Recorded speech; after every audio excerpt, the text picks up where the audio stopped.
Okay, I think we'll get started, and because we do have introductions for a minute or two.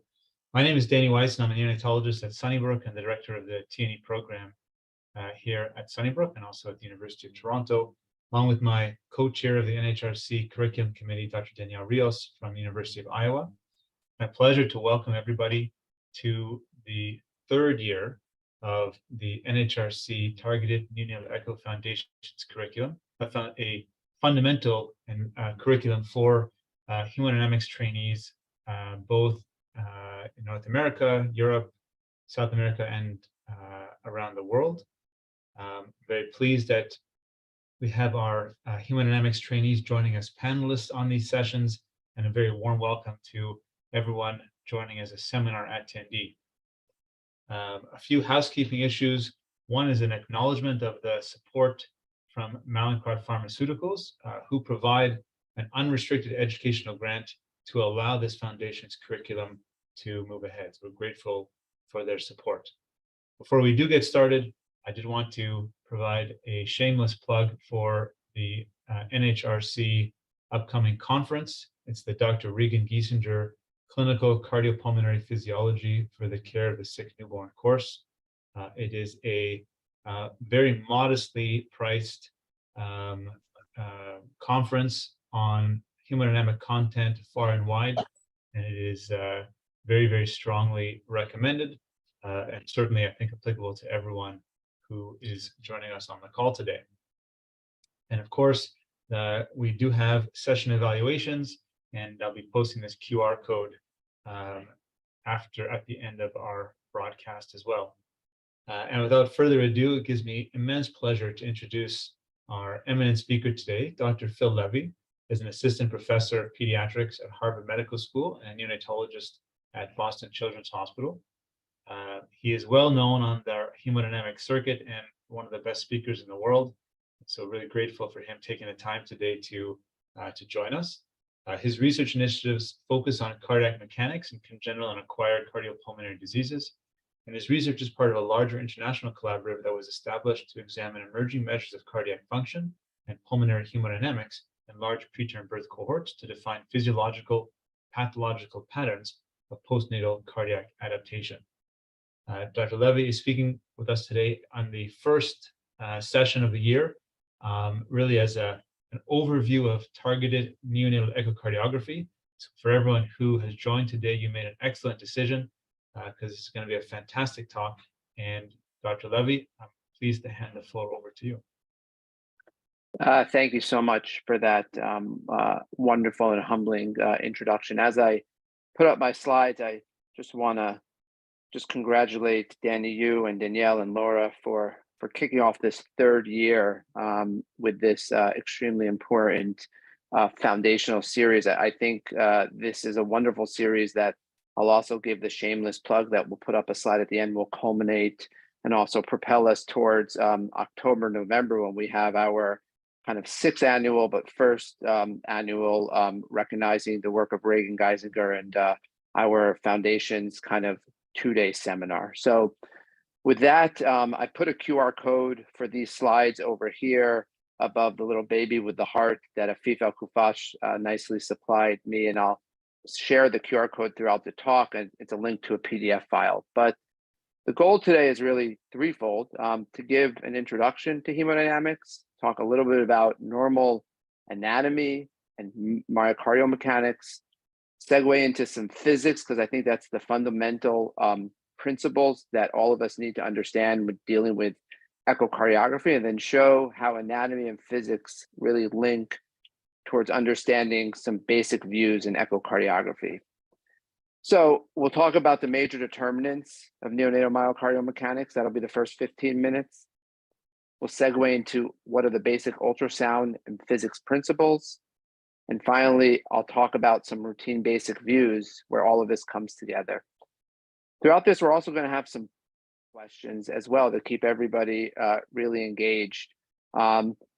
For those who are seeing neonatal hemodynamics for the first time, I think it's always important to go back to understand, what are the components of the cardiovascular system, which in itself is part of the circulatory system. And it's kind of threefold. There is the heart, that acts as a pump to either the right or the left side. There's the vasculature, which is the transport network pumping the blood, which is kind of the transport vehicle to either the pulmonary or the systemic circulation. And all of this is predicated on oxygen consumption and oxygen delivery. So our first poll question that Laura will put up on the screen for us today is, in your experience or your opinion, and Laura, you could put the poll question up there, what is the most critical determinant of cardiovascular health in neonates? Is it blood pressure, heart rate, urine output, oxygen consumption and delivery, cardiac output, or target organ performance? I'll give everybody another 5-6 seconds to just choose. There's no wrong answer here, and really just have people give their opinions. We'll see what everybody said. So look, they're starting to come in. Great, we're seeing a wide variety of answers. It looks like close to 50% talked about oxygen consumption and delivery. And then we see a smothering. I'm glad to see that nobody really chose urine output, few with blood pressure and heart rate. So we'll close this and kind of walk you through our approach. So for me, it's not just about blood pressure. I think that's one of the key tenements of neonatal hemodynamics that have come out over the last 20 years.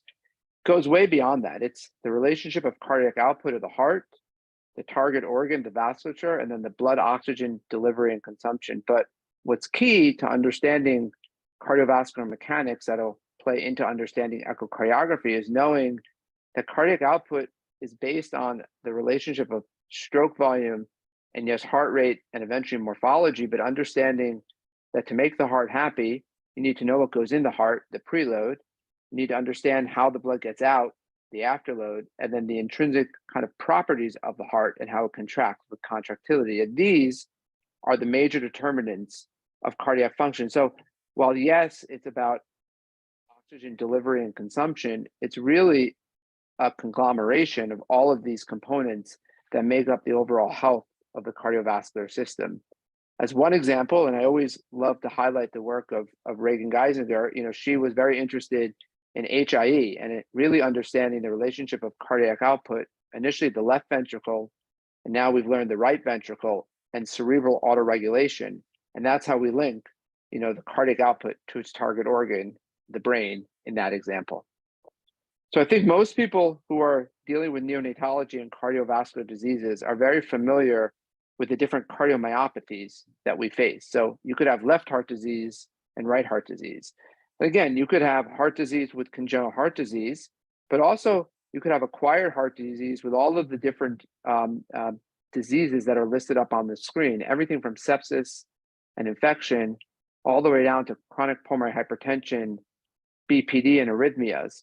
But before we delve into this neonatal cardiomyopathy that you'll hear about throughout the rest of the year, and especially during the lectures in October and November, it's really important to understand the basic myocardial mechanics. And I've kind of shortened this part of the talk to just kind of 3 features to really link this all together for you. So we'll talk about embryology, morphology, and we'll talk about function. And for me, with embryology, I think it goes back to understanding the relationship of the pulmonary vascular disease with pulmonary disease and cardiac disease. So we'll put up question 2 of the polls and just really want to know what people think. When it comes to embryology, it's important to know what develops first during embryology. Is it the heart, the lungs, or the vasculature? Everybody to take a few seconds and kind of think about that. And really, is it the heart that develops first, the pulmonary vasculature that develops first, or is it the lungs that develop first? And what's the importance of it? Okay, we'll put it up there, great. So about 40% said the heart, 5% said the lungs, 57% said the vasculature. So let's actually take a look at this. So I think most neonatologists and trainees know kind of the different 5 stages of lung development, from the embryonic stage to the alveolar stage. And this plays very much into all of the discussions around viability, 21 weeks, 22 weeks. But what's fascinating is that cardiac morphogenesis precedes lung development, and the vasculature actually rises from a both temporal and spatially controlled process linked to both the heart and the lung. So these three entities go hand in hand. So the cardiac morphogenesis was the correct answer. And if you look a little bit deeper into that, just that embryonic stage, you can see the tube looping, the atrium, the ventricles, the outflow tract septation, all progressing. There are also key regulators. And I highlight just one, GATA4, for example, which I'll show you an example in a few minutes. But there are specific features, for example, in blue, the second heart field, it differentiates into the right ventricle and its outflow tract. Again, the right ventricle and the outflow tract are linked inevitably with pulmonary hypertension and pulmonary vascular disease. So you can actually see that the clinical conundrums that we all face on a day-to-day basis, whether it be with acute or chronic pulmonary hypertension, has its links embryologically and may also have its link with key regulators. So here we have lung development around 4 weeks. You have pulmonary vascular development around 5 weeks. And then by 8 weeks of age, you have this fully formed cardiac, pulmonary vasculature, and pulmonary system where there's a multi-vessel layer that's linking all of these different three features in figure C. But if you want to link this to a clinical example, and this is why I highlight this, it's really fascinating. You have the cardiac development at 2 weeks, the pulmonary vascular development, and the lung development. Now the diaphragm, lo and behold, also develops at the same time between that 4 to 8 week period. And we also have learned over time that there are key genetic regulators, GATA4 for diaphragm development. Well, guess what? That GATA4 also overlaps with cardiac, pulmonary, and lung development. And the reason I'm sharing this with everybody is as you go out throughout the year and throughout your training, you will grab on to specific diseases. I grabbed on to the PDA, pulmonary hypertension. I mentioned that Dr. Geisinger grabbed on to HIE. Dr. Wise has grabbed on to PDA, but all of our different disease states are rooted within embryology and a lot of the key regulators. And specifically with CDH, we know there's a defect in the diaphragm, an insult on the pulmonary system, pulmonary vascular system, and a cardiac dysfunction. So let's move on. When I talk about morphology, I talk about the layers of the heart, chamber structure, and fiber orientation. And these four features will dictate our understanding of how morphology plays a significant role in understanding the function of the heart. We know the right side is not the same as the left side. We know that a neonatal heart, for example, is about 70% water. You can hear my New York accent there, compared to 30% from an adult heart. So let's look at location and orientation. Here's a nice picture of Patrick. I showed this several years ago at his conference in Toronto with Amish, and here's him on the beach in Ireland. You can see that the heart is kind of shaped like a football in the sense that there's a base of the heart and an apex of the heart. And this is in a nicely, we won't share his age, grown adult man, but in a baby, that heart or the football is rotated. So the apex, the point of PMI is at a different location, and the base is at a different location. So when imaging an adult or a child, you have to alter your approach with imaging of a baby. What about the anatomical development? Really fascinating, and I didn't really have a full appreciation of this until I delved into this about 6-7 years ago. In utero, the right side and the left side almost look the same. They're circular in shape, spherical. But as we progress from the first trimester to the second trimester, through birth and at 1 month of age, you can see that the right ventricle becomes crescent and flat thin, and the left ventricle becomes round and thick. And this will dictate how we image these ventricles over time. So let's look at an example. This comes from work from Nick Evans. It's a nice cartoon where you can look this up online. You can see the right ventricle as a nice symmetric and the left ventricle as kind of spherical. The right ventricle, sorry, is shaped like a kidney bean, and that was a parasternal short axis view. And when you translate that into clinical paradigm, and we'll learn how we make these images in about 20 minutes or so, there's a normal right ventricle, kidney bean shape, sitting on top of a spherical left ventricle. And in this example, we have a significantly flattened septal wall, a pancaked LV, significantly dilated right ventricle, as is often found with pulmonary hypertension. What about looking at kind of an apical view of the heart? We're opening up and we're seeing the four chambers, the two chop chambers, right atrium, left ventricle, and left ventricle. And I'll show you in a little bit how we kind of generate this B-mode two-dimensional echocardiography image. So here's a left ventricle. It's conical. You have a myocardium and an inflow component between the left atrium and the left ventricle, and it literally looks like an ice cream cone. And you have a right ventricle, which is just so much more complex, making it so much more harder to image and understand. But you have an inlet component, an apical trabecular component, and an outlet component. So with two-dimensional imaging, it's very hard to capture all three of these components.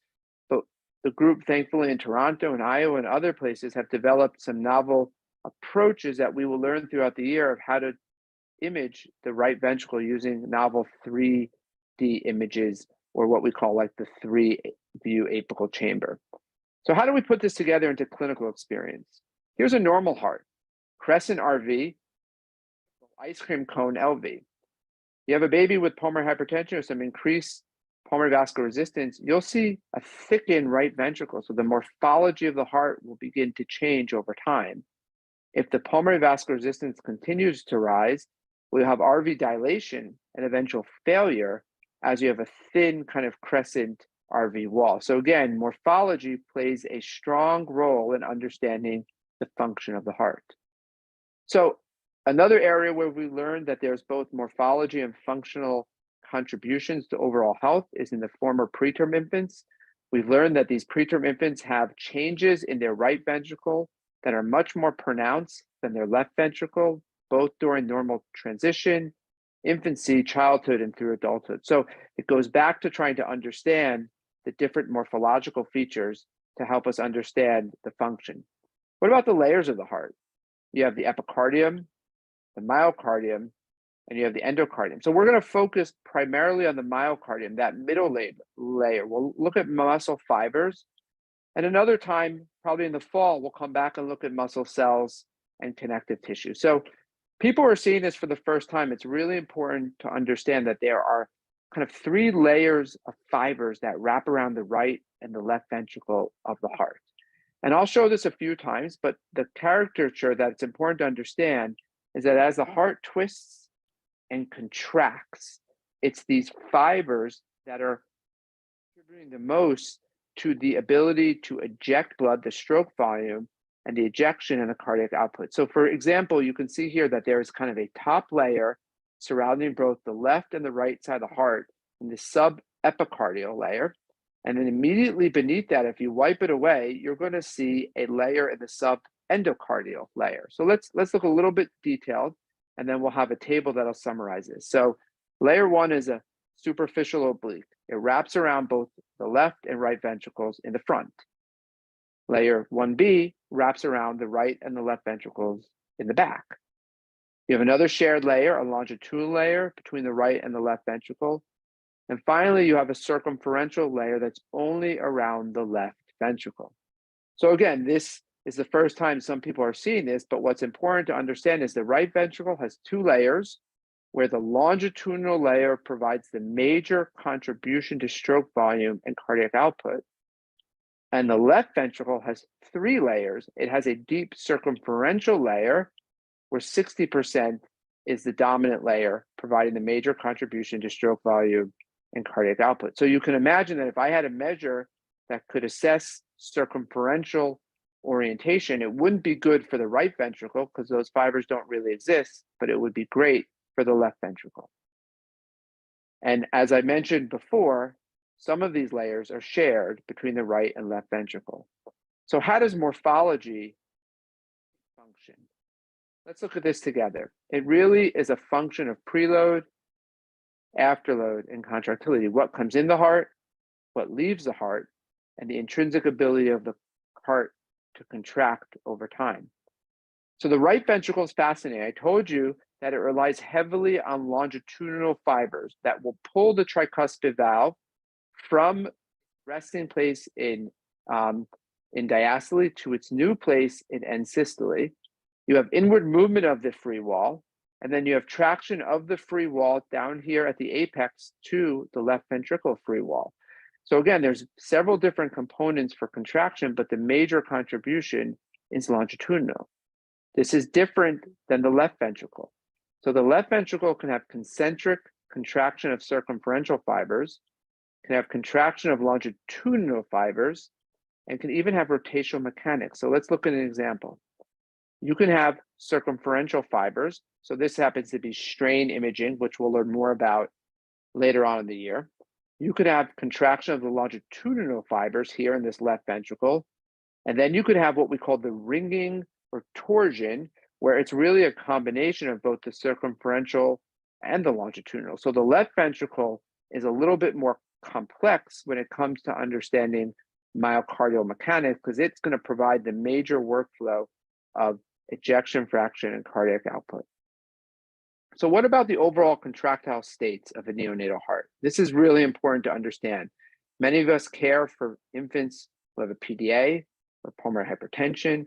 And what we know is the contractile properties in preterm infants and even term infants is significantly decreased compared to adult infants. This figure A shows there's a higher collagen to protein ratio in early gestation, early infancy, compared to the adult period. And when you look at some preclinical work in term infant, term lambs versus preterm lambs, there's significantly more fibrosis and inflammation in the preterm lamb. All of this gives us insight that the ability of the heart to contract is depressed in younger gestational age neonates and in situations where there may be perturbations or cardiac compromise. So let's look at question 4. Let's put it up on the screen.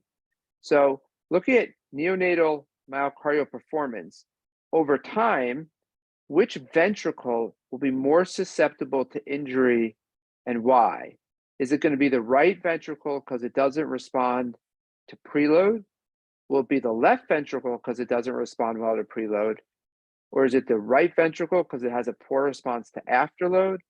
Or is it the left ventricle because it has a poor response to afterload? So either the right or the left, and is it preload or afterload? Let's see what everybody kind of said.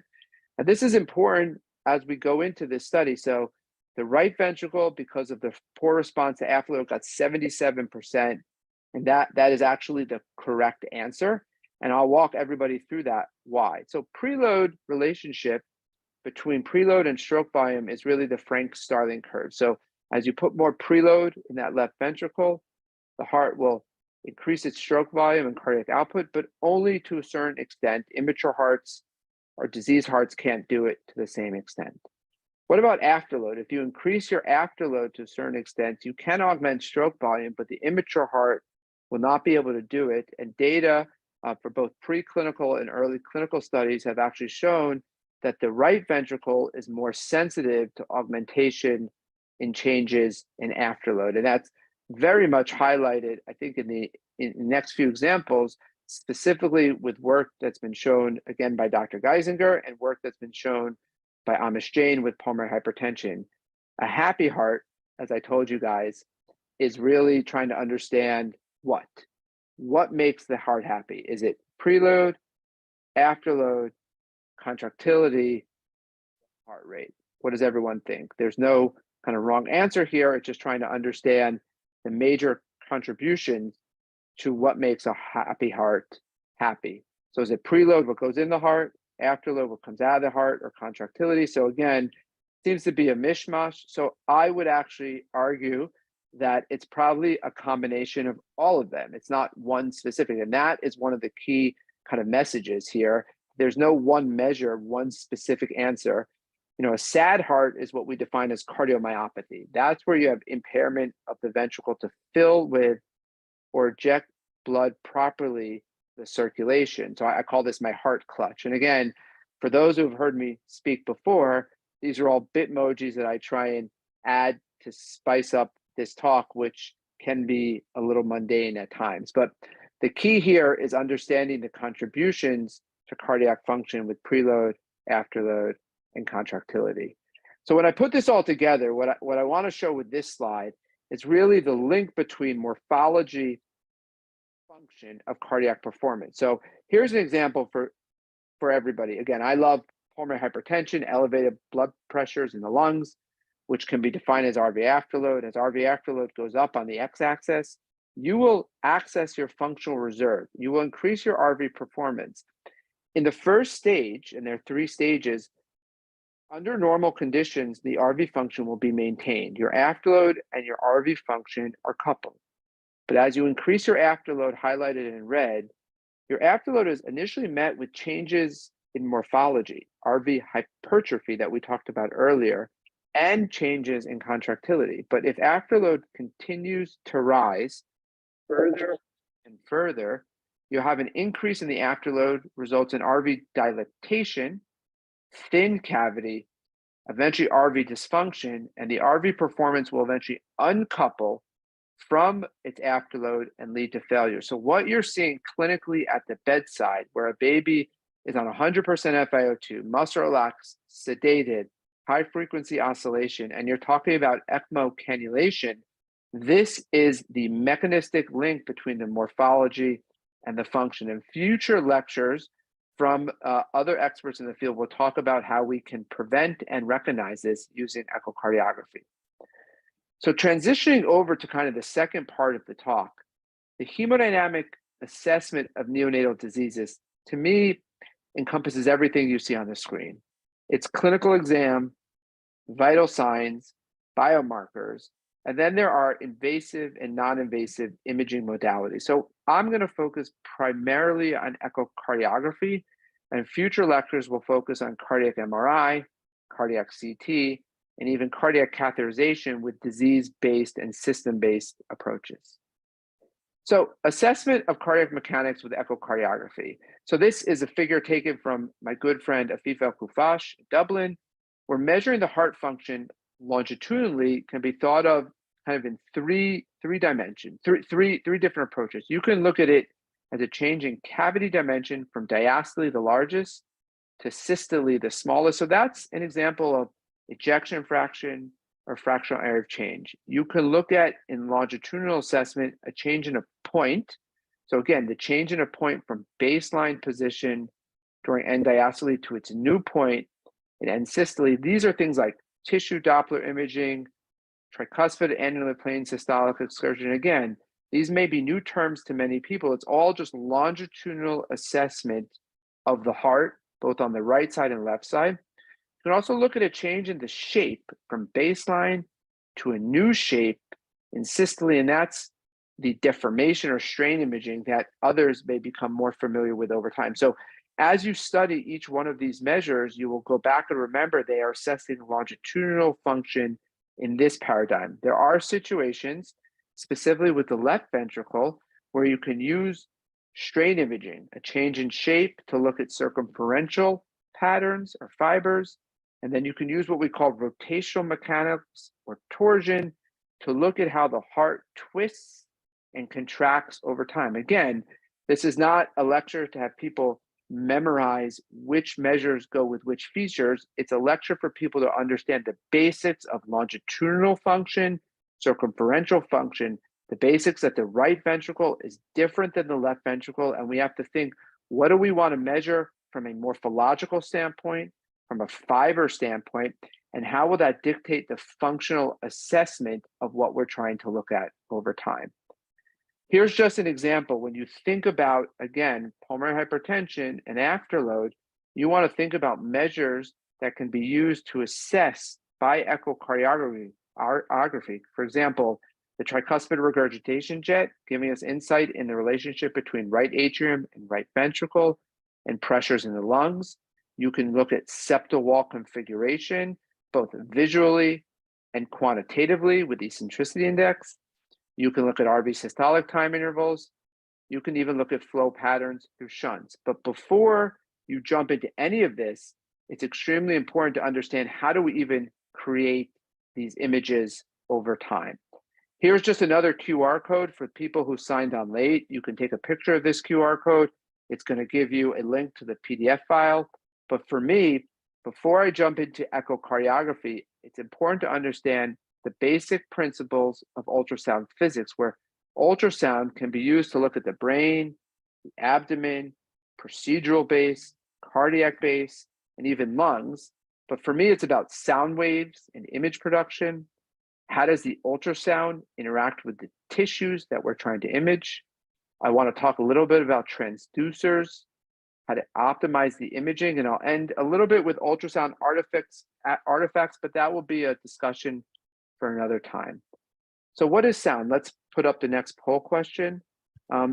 So it's important to understand what makes up the core parts of an image. How do we measure sound? So do we measure it by hertz, amplitude, wavelength, or with our ear? That was an answer I pulled from my son when I polled him on that question. So let's see what everybody wrote. How do we measure sound? You can share the answers. Good. So again, we measure sound basically with all of these components. With our ear is actually technically right, but really trying to be more scientifically, we'll go through each one of these components.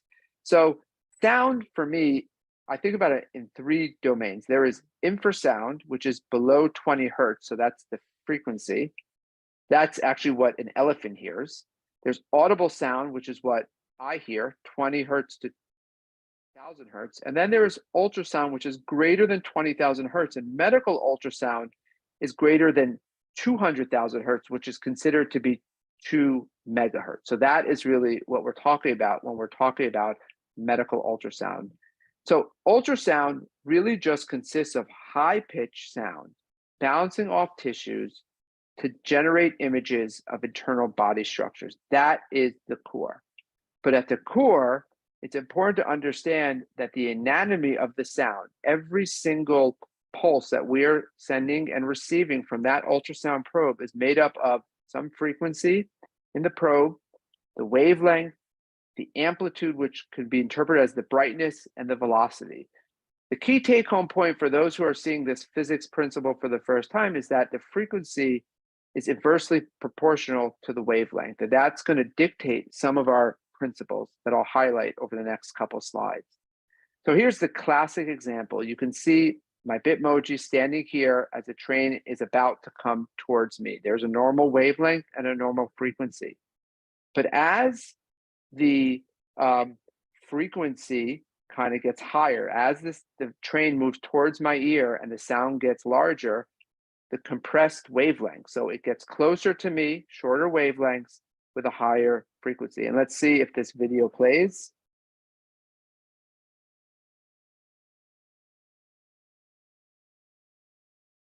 So we'd all agree that as the train got closer to me, the wavelength got smaller, the sound got higher. And I hope everybody heard that because I heard it in my ear. And as the train went away from me, the wavelength got longer and the sounds got shorter. So clinical impact. So let's look at ultrasound tissue interactions. This is where it's important to understand. All of you who will pick up a probe one day, you have the skin and the tissue. So you can send a kind of an ultrasound pulse towards the skin and it can be reflected. Well, if it's reflected, you won't have anything come back and you won't see any images. You can send it and it can be refracted or transmitted. That's pretty good.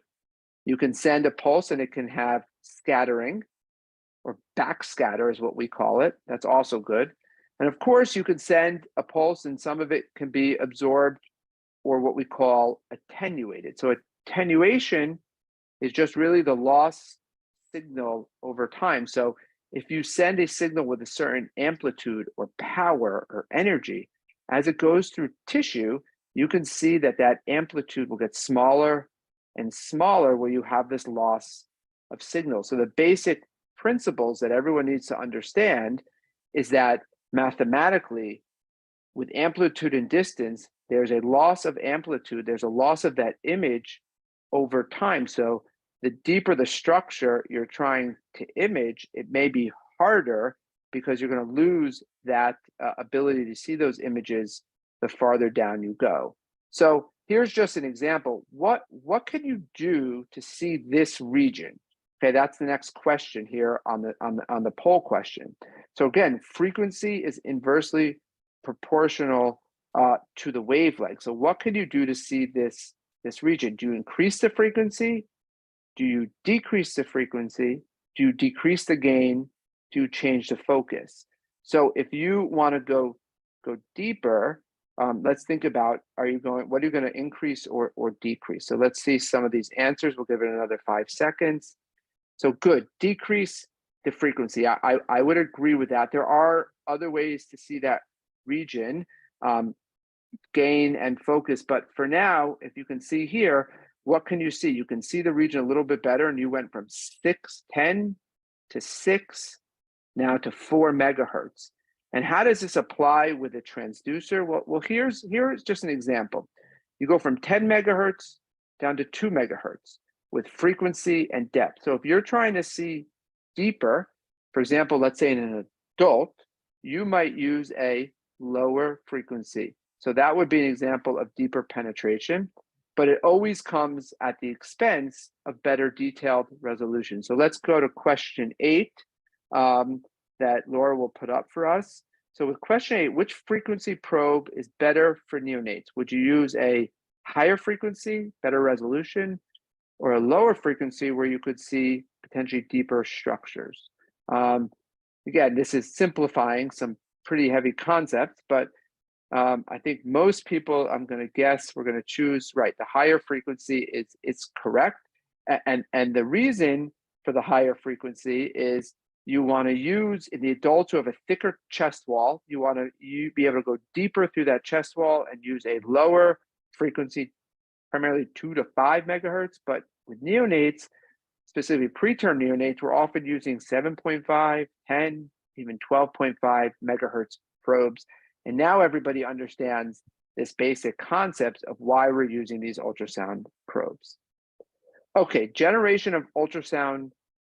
This is really important. There's really 2 ways to generate these pictures. There are kind of what we call continuous wave Doppler, which uses essentially 2 crystals simultaneously transmitting and receiving these pulses.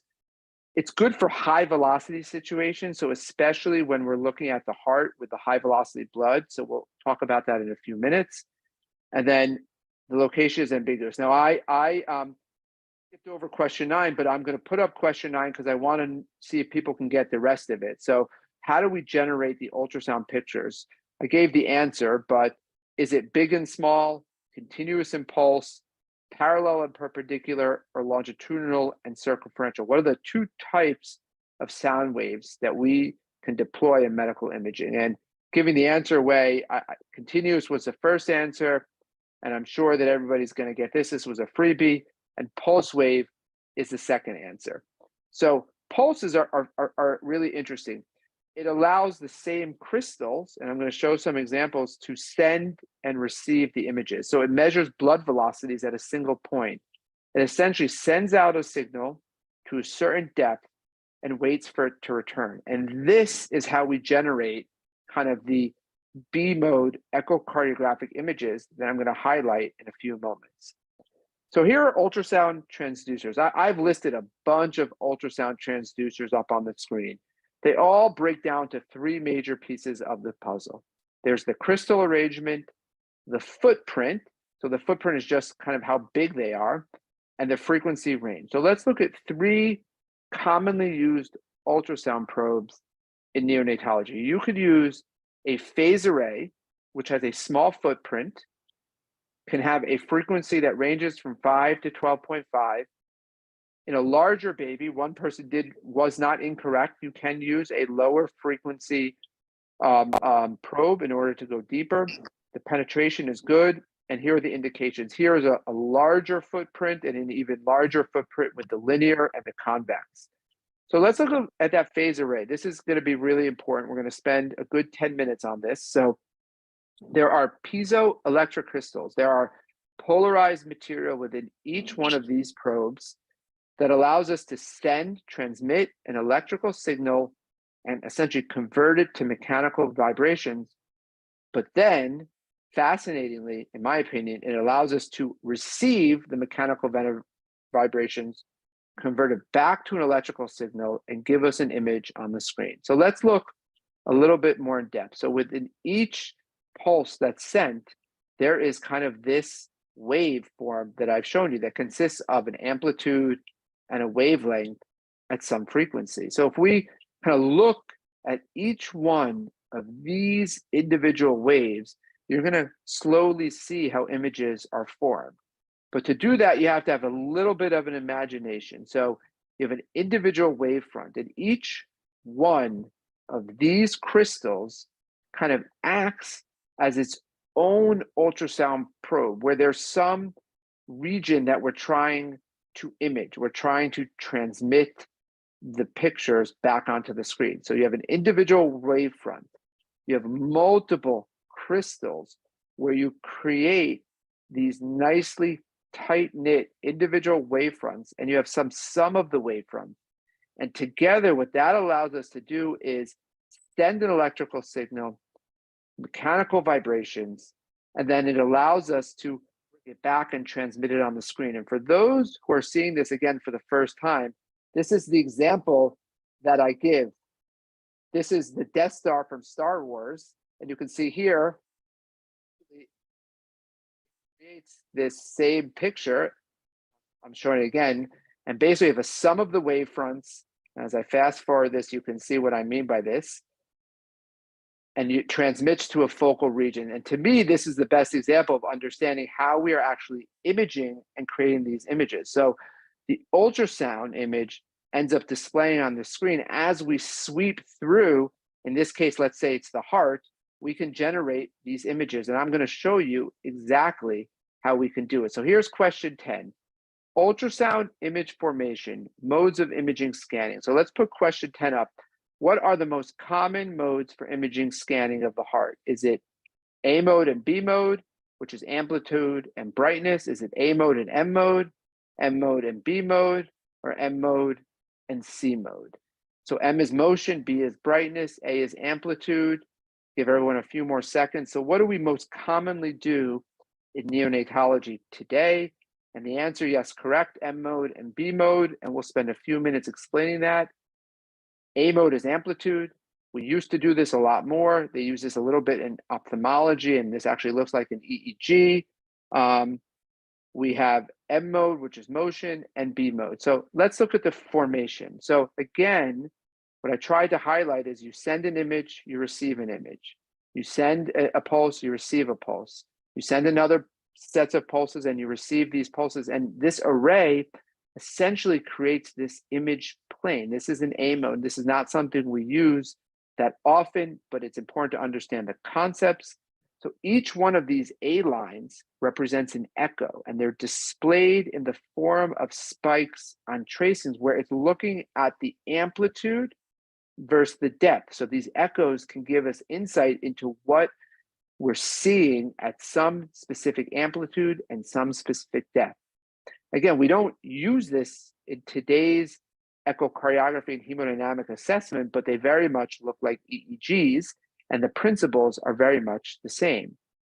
What about M mode, which is motion mode? So it detects motion of structures. So it will be able to detect, this is a parasternal kind of long axis, and we'll show examples, but it can detect as the mitral valve or aortic valve opens and closes.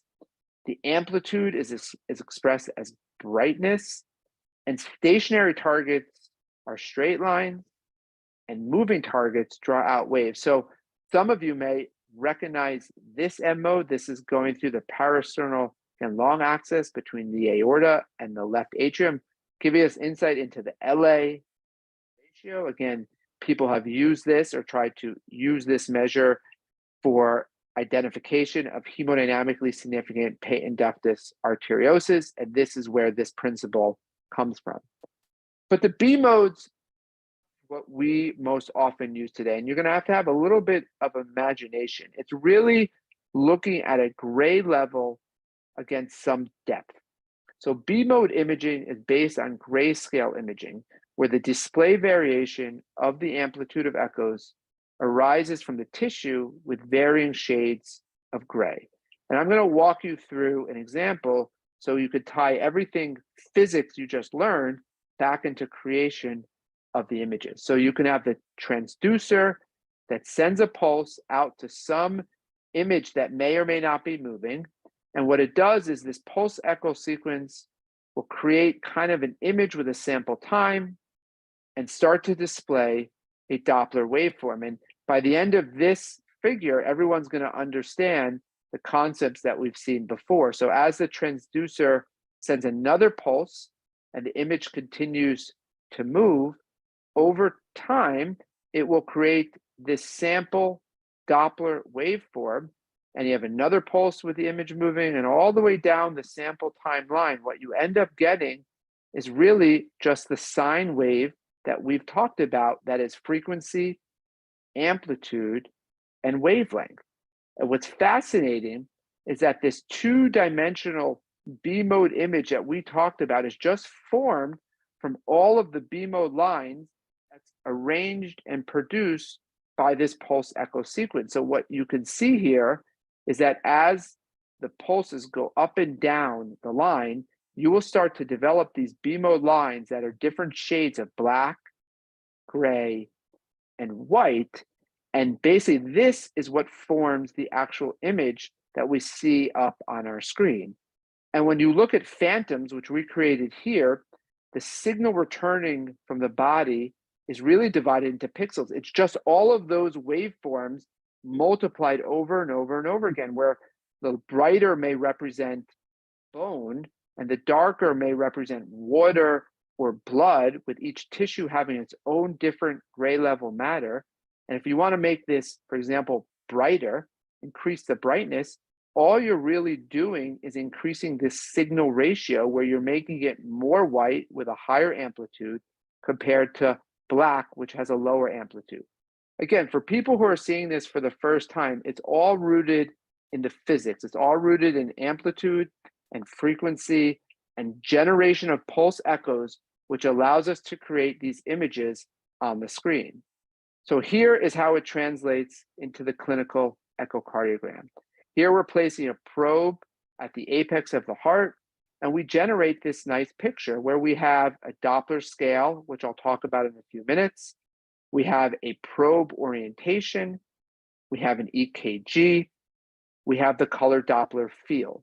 And we have this nice B-mode, two-dimensional echocardiogram that we've now created using all the physics principle tools that I've just spent the last bit of time talking about.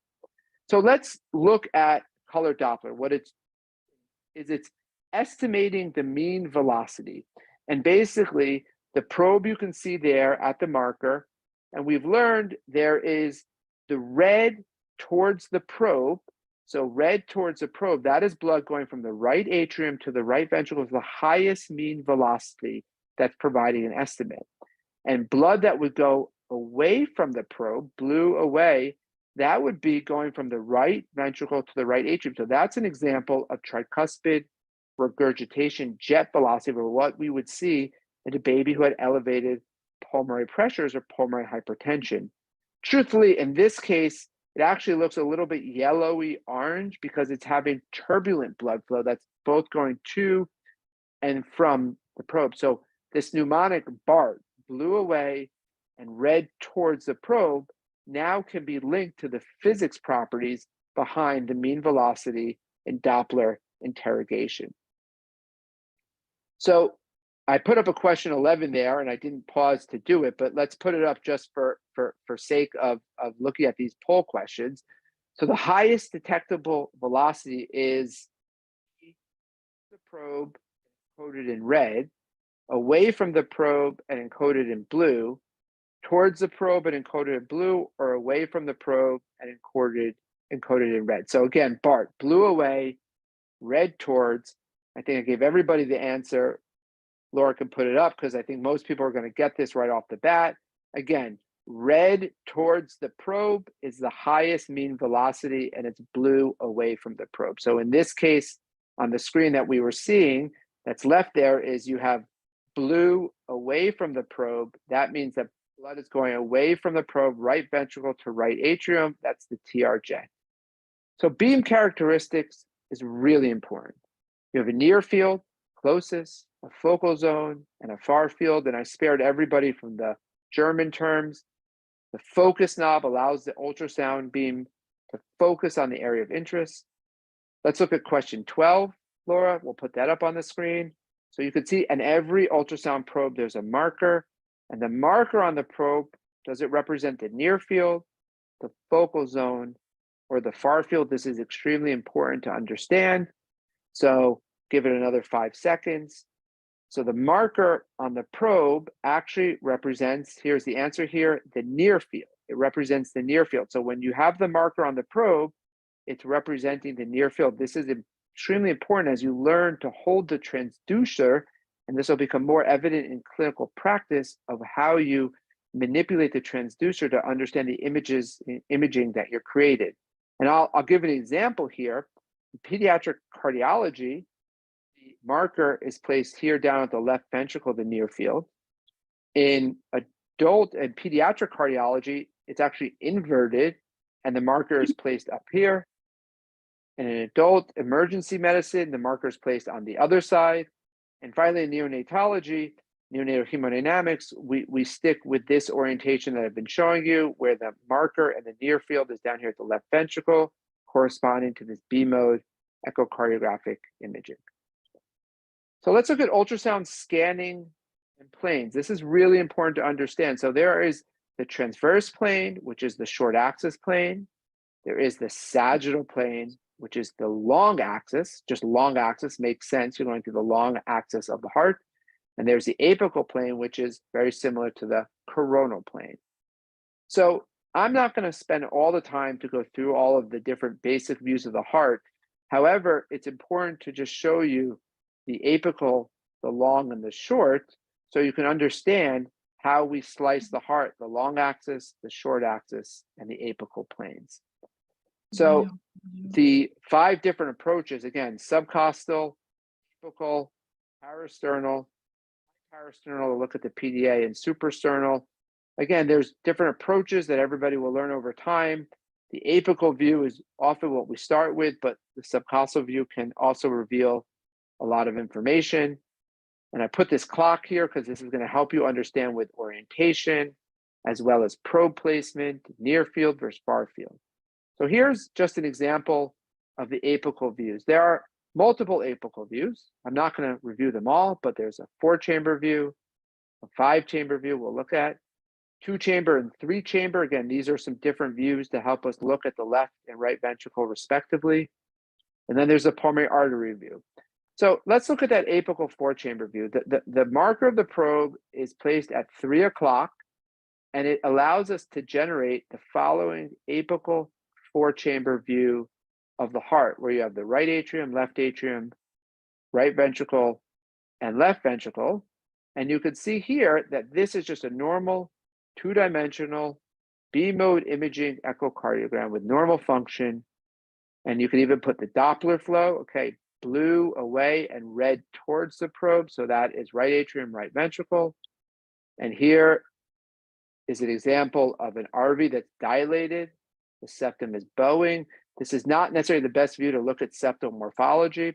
And if you look at a probe, so this is similar to what I showed you with Doppler echocardiography, you can see that it's blue away from the probe. So this is a TR jet. You can also use the apical 4-chamber view, potentially look at the septum. It's not great, but this is AV canal right here. The arrow is pointing towards. And then I don't think you need to be a neonatal hemodynamics clinician to see what's sitting in the left ventricle. That is an example we had several years ago of rhabdo. So again, the apical 4-chamber view is often the starting point to give you a sense of the relationships of the right, left atrium to the right and left ventricles. So what about the 5-chamber view? We angle up just a little bit, twist towards 10 to 11 o'clock. I highlight this because you're changing your probe, but it's all about orientation. And again, this is just a basic concept to give you a sense. More insight will come as we look at clinical indications later on. You can look here, the left ventricle goes into the left ventricular outflow tract. So you have the 5 chambers, the right atrium, right ventricle, and LVOT. Here's an example of normal function, normal flow with Doppler flow patterns. And in this case, the probe is down here at the apex here. And what you're seeing is that the blood is going away from the probe, so going from the left ventricle out to the left ventricular outflow tract, and that's normal, blue away. So it's really important to understand the long axis. So again, here I put an example up on the screen here. probably go through this a little faster to be able to get to questions and panel discussion at the end. But as you slice the heart according to the long axis view, you can look at the left ventricular outflow tract, the right ventricular inflow tract, and the RV outflow tract. So let's just kind of look at this. So again, it's all about probe placement, which won't go into much depth now, but it's slicing the heart along the long axis. And it's really allowing us to look at the relationship between the left ventricle, the outflow tract, and the right ventricle, and even the left atrium. And what you can clearly see here is that if you have a dilated right ventricle, you can really see a nice relationship between the right ventricle and the left ventricle to understand, are there any perturbations or ventricle septal defects? As I showed you before, this is a great way to look at M or motion mode imaging. And here we'll do kind of three cases, which I showed early in April. I borrowed this again from Reagan Geisinger's work, but let's put up the poll question here. So this is a parasternal long axis. You have impaired filling. You have the right ventricle, the left ventricle, left atrium. So this infant's on a high frequency oscillation, mean airway pressure of 22. You have low blood pressure. So what do you want to do first? You want to augment preload with fluid? You want to help reduce afterload or augment contractility with milrinone, augment contractility with epinephrine, or just wean the mean airway pressure? What would everybody want to do first? You have these kind of kissing septums. And again, thank you. A lot of people wrote fluid bolus is not incorrect, but I would probably start by weaning the mean airway pressure. And that is the answer. So what about severe RV dysfunction? Again, we've seen this in several talks before. Would you want to augment preload with fluid bolus, impact contractility with milrinone, but it could come at the expense of lowering afterload, epinephrine to augment contractility, or wean the mean airway pressure? Let's look at the example. This is an example of severe RV dysfunction. So if the blood pressure was stable, you could give milrinone, but I probably would give epinephrine as my first choice. Fluid bolus and preload is not necessarily incorrect, but you can see how the right ventricle is rocking back and forth. And finally, the last question here, if you have severe septal hypertrophy, like we would in an infant of a diabetic mother, this is the true kind of kissing that we see here. What would you do first? Would you give a fluid bolus? Would you try and lower the heart rate? Would you give epinephrine to augment contractility and raise SVR to impact the blood pressure? Or would you then give an answer to wean the mean airway pressure? Let's see what people chose. Again, lowering the heart rate, fluid bolus, gentle is probably the right answer. Maybe consideration of some vasopressors afterwards. So this is just an example of tying in the imaging that we've learned, the physics we've learned, and then understanding the normal neonatal myocardial mechanics. So I'm not going to show this one. We'll go a little bit faster because I want to leave some time, but long axis, there's ways to look at the inflow and the outflow. But what I want to get to is kind of the short axis view.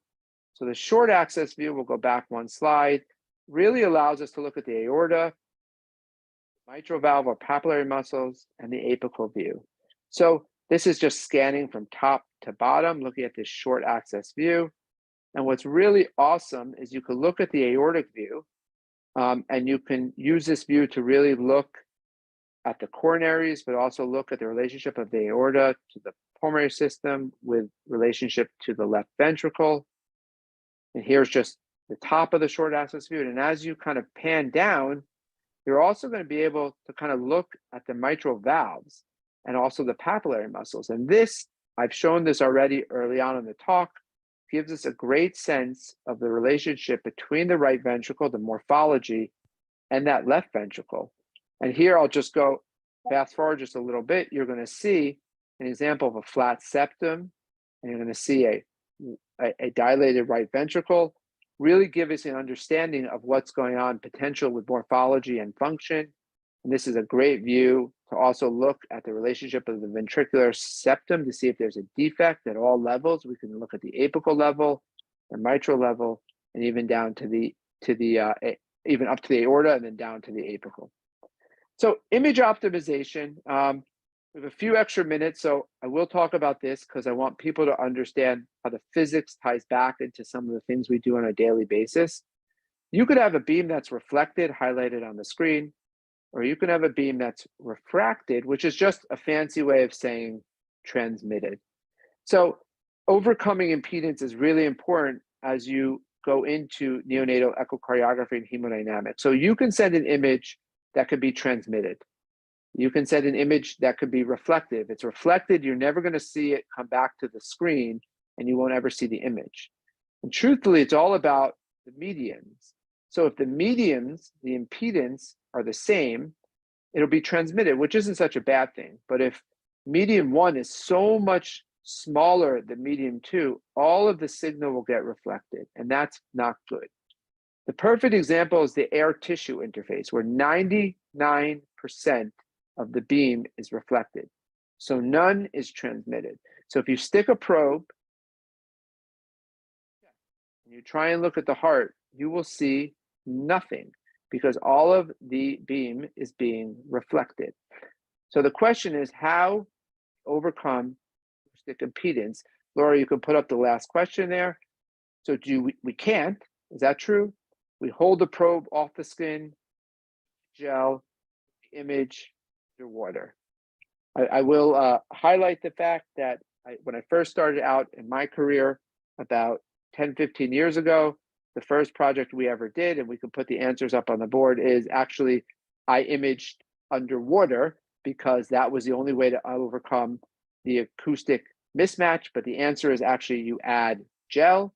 And what you can see here is that by adding the gel, and here is a picture of the gel between, this is neurosonography, between the probe and the skin, what you are essentially doing is you are decreasing the reflected beam, this impedance, from 99% air soft tissue down to 0.2% between water and soft tissue. So again, this goes back to understanding the ultrasound and tissue interactions and understanding the physics and core principles. So again, just some little things so people can be familiar with. You can adjust the depth as you go deeper. This is the IJ and the carotid. It measures how far the ultrasound will penetrate. You can adjust the gain. It amplifies the reflected signal. So here on the left is a poorly amplified, a darker image, and then you adjust the gain and it increases the signal to noise. You can actually do this in simultaneous processes where you have gain on the y-axis, depth on the x-axis. And there are also these time gain compensations, which you'll all learn about when you get your hands on an ultrasound probe and machine. Here's just an example. Everything is aligned. You can see it on the machine, but as you adjust it for the depth and the ultrasound noise, this comes from a phantom we did many years ago. And here's an example of centered versus adjusted. It's more clear. The image is more precise. I'm going to end with just ultrasound principles and artifacts, because I think it's important for people to know. Ultrasound machine makes several assumptions that are not always true. Sound travels in a straight line, not always true. Sound travels directly to the reflector and back, not always true. Echoes arise within the main beam, not always true. And sound is attenuated uniformly. I've shown you that's not true either. It can be reflected, refracted, scattered, backscattered. As such, the tissues are different. The lungs are different than the heart, different than the brain. So it's incumbent on the imager to know what is interference and what is diagnostic clues. The perfect example of a diagnostic clue is lung ultrasound, which is a whole talk unto itself, but you can have reverberations from the bone in figure A, or you can have reverberations that get impaired in figure B with these B lines when you have fluid in there. That is giving us context information, as we talked about, diagnostic clues. And finally, you could have parasternal short axis. You could have almost, it looks like there's two aortas, but this is an artifact or mirroring. This would be interference. This has something to do with the way this was imaged. So with that, kind of sum up, we've talked about what are the major determinants of neonatal myocardial mechanics. The goal of the heart is to supply the blood to target organs focused on cellular metabolism, oxygen delivery and consumption, and these processes are linked to both structural, morphological, and functional mechanisms. The basics of ultrasound, we need to understand how images are produced, A mode, M mode, B modes, the pulse wave echocardiography, the B mode imaging, the tissue characterizations. Why do we use gel? What are the differences between the transducers? We talked about the frequency. We talked about the image production. We talked about the phase array probes, and we talked about the footprints. How do we optimize the images? And what does it mean by ultrasound artifacts? And finally, it's important to understand that physics is intimately related to both myocardial performance, which really dictates the echocardiographic and hemodynamic findings. So I'm going to end with this bioeffects imaging. This is the pitfalls. This is what you don't want to do. And the reason we're having these lectures over this year is ultrasound can be a useful tool, but it also could be detrimental. This is what we're trying to avoid. And with that, I want to just acknowledge Danny, Danielle, and thank Laura Thomas for helping me stay on par with our poll questions. And I'm going to open it up to the panel and answer any questions. Thank you so much, guys, for the opportunity. Looking forward to another great year.